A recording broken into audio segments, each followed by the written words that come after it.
কিরে, মরতে এসেছিস? আমি হাসিকে নিতে এসেছি, সাহস থাকলে আটকে দেখা। হাসি, তুমি আমাকে আগে আগে চলে যেতে পারো না। তুমি ভালো থেকো। ঠিক আছে, তুমি চিন্তা করো না, যত দ্রুত সম্ভব আমরা হাসিকে খোঁজার ব্যবস্থা করছি। খোকা, আপনারা আপনারা কারা? এটা পেশেন্টের মা আর আমি ওর বন্ধু। তোর এই অবস্থা কি করে হলো? কে করেছে তোর এই অবস্থা?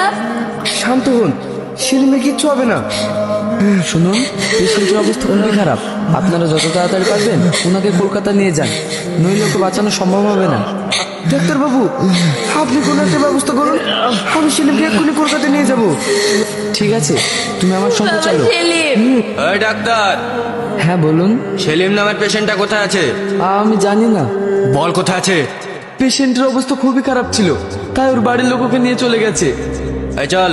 কি রে, আবার কান্না করছিস? ওরা আমার আশিকে আমার চোখের সামনে খুন করলো, আর আমি কিছুই করতে পারলাম না। আবার তো হয়ে গেছে, ভুলে যাও সব। আমি কিছুতে বলতে পারবো না। মা, আমার খোকা, তুই ফিরে এসেছিস বাবা। মা, আমার আশিকে মেরে ফেলেছে, আমি ওদের কাউকে ছাড়বো না।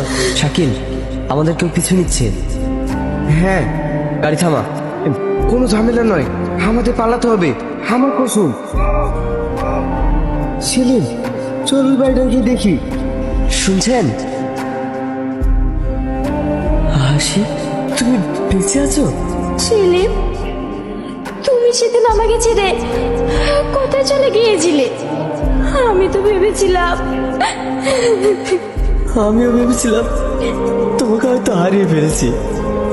হ্যাঁ বাবা, ও তো সেদিন প্রায় শেষ হয়ে যাচ্ছিল, কিন্তু ওপর আল্লাহর ইচ্ছায় ও বেঁচে যায়। আর ওই দিন রাতে আমরা ওই রাস্তা দিয়ে ফিরছিলাম। তাড়াতাড়ি চলো, সন্ধ্যা হয়ে যাচ্ছে। এই থামো থামো, ওই দেখো এখানে কি পড়ে আছে মনে হচ্ছে না? তাই তো, ওগো, এ তো বেঁচে আছে। তাড়াতাড়ি নিয়ে চলো।